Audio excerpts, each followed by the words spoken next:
Let's go next to our caller from the 775 area code. 775, what's your name? Where are you calling from? Hey, David. My name's Emmanuel. I'm calling from Reno, Nevada. Hey, how are you? Fine. My family and I are huge fans. We watch you pretty much every day, so I Thank appreciate you. you giving us a chance to call in. My pleasure. My question is, in here in Nevada, if you get committed, if you commit a crime and you're charged with a crime, if they find that you're addicted to some type of drugs, they have a program called drug court where if you complete the program, you pretty much those charges get dropped. Do you think that if Trump does eventually get charged, they will bring up his obvious, narcotic or upper addictions? No, listen, I love the question. And I'm guessing that this only applies to certain crimes, right? Like if you murder someone and you say, I'm on drugs, they don't say, hey, you can do a drug program and we won't indict you for murder, right? It doesn't work that way. Correct. Okay. Yeah. It's only It's certain crimes. more. That's probably the only crime that it wouldn't apply to, but pretty much anything else in our state, as well as there's other states that have similar programs. You're saying that in Nevada, if you're accused of violently raping someone, but you say, I was high at the time, they will say, go to a drug program and you don't get indicted? That doesn't sound right.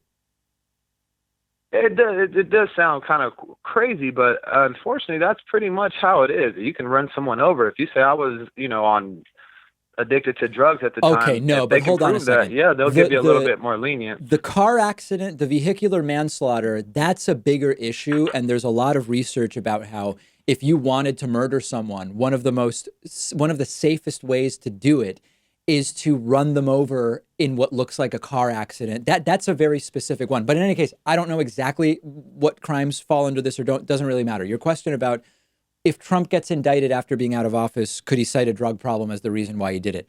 Trump is not going to get indicted Right. once he gets out of office. And this is something I keep coming back to.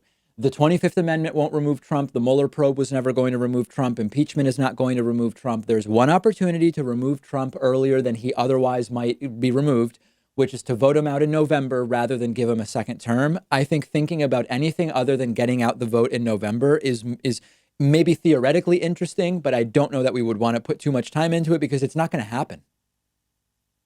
Right.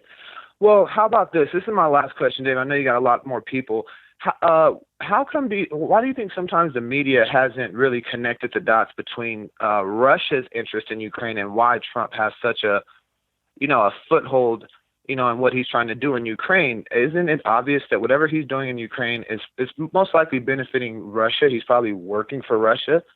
Well, you have to accept some premises that a lot of people right now reject in order that analysis makes sense if you accept some of the premises about the relationship between Russia and the United States. And to counter what you're saying that nobody's mentioning it, I have seen some mentions of that, but very quickly they're kind of shouted down as, hoaxers, Russia conspiracy theorists or whatever. So it often doesn't really get the full conversation it might deserve.